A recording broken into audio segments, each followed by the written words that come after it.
भारतीय कृषी अनुसंधान परिषद, राष्ट्रीय उच्च सुरक्षा पशुरोग संस्थान, आनंदनगर भोपाळ तसेच रोग अन्वेषण विभाग पुणे यांनी नागपूर येथील मध्यवर्ती अंडी उबवणी केंद्र सेमिनरी हिल्स वायुसेना नागपूर या प्रक्षेत्रातील कुक्कुट पक्ष्यांचे नमुने H5N1 एव्हियन इन्फ्लुएन्झा विषाणूकरिता होकारार्थी आढळून आल्याचे कळविले आहे।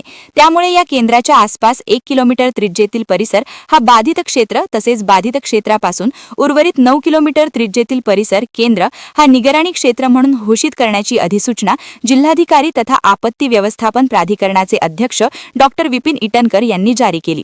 बाधित क्षेत्रातील सर्व कुक्कुट पक्ष्यांची तसेच निगडित खाद्य व अंड्याची शास्त्रोक्त पद्धतीने विल्हेवाट लावण्याबाबत जलद कृती दलास आदेशित करण्यात आले। 1 किलोमीटर त्रिज्येतील बाधित क्षेत्रातील बाधित परिसर निर्जंतुकीकरण करण्यास परवानगी प्रदान करण्यात आली असून बाधित क्षेत्रातील कुक्कुट पक्षी, अंडी, पक्षी खाद्य खरेदी, विक्री, वाहतूक, बाजार, जत्रा व प्रदर्शन आयोजित करण्यास पुढील 21 दिवसपर्यंत प्रतिबंध लावण्यात आला आहे।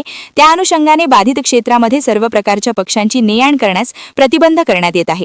तसेच निगराणी क्षेत्रामधील कुक्कुट पक्ष्यांची विक्री करणारी दुकाने तसेच कुक्कुट पक्षी विक्री बाजार बंद करण्याचे आदेशित करण्यात आले आहे। जे आपलं सेंट्रल हॅचरी आहे तिथे काल इन्फ्लुएन्झाचं ते H5N1चं ते आपल्याला पॉझिटिव्ह आलं असल्यामुळे त्याच्यामध्ये त्याचं जे आपलं रिस्पॉन्स असतो त्याच्यामध्ये 1 किलोमीटरमध्ये आपण सॅनिटायझेशन झोन करतो आणि 9 किलोमीटरपर्यंत आपण सर्व्हिलन्स झोन करतो। तर त्या 1 किलोमीटरमध्ये काल जे इन्फेक्टेड त्याचं कलिंग झालेलं आहे सायंटिफिक तऱ्हेने आणि 1 किलोमीटरच्या परिक्षेत्रामध्ये आपण कसलाही बाजार, खरेदी, विक्री, पशु प्रदर्शन आपण काहीच अलाउड करत नाही आणि काही जनावरांचं त्याचं कलिंगही करतो आणि 9 किलोमीटरमध्ये आपण सर्व्हिलन्स करतो की काही सॅम्पल घेणे की असे सिम्पटम अजून काही जनावरात त्या कोंबड्यांमध्ये वगैरे नाही आहे। तर ते ऑलरेडी काल आम्ही सुरुवात केलेली आहे जे त्या हॅचरीमध्ये 30-40 बर्ड्स त्यांचं आपण कलिंगही केलेलं आहे आणि 1 किलोमीटरमध्ये आता कारवाई सुरू झालेली आहे। त्यामुळे याच्यामध्ये घाबरण्याची काहीच गरज नाही आहे। आपण 21 दिवसापर्यंत ही कारवाई आता करत राहू कारण आपण त्या सेंट्रल हॅचरीपासून 1 किलोमीटरचा इन्फेक्टेड झोन आणि 9 किलोमीटरचा सर्व्हिलन्स झोन हा डिक्लेअर केलेला आहे आणि आमचं ॲनिमल हजबंडरी डिपार्टमेंट त्या हिशोबाने जे SOP नुसार काम करत आहे।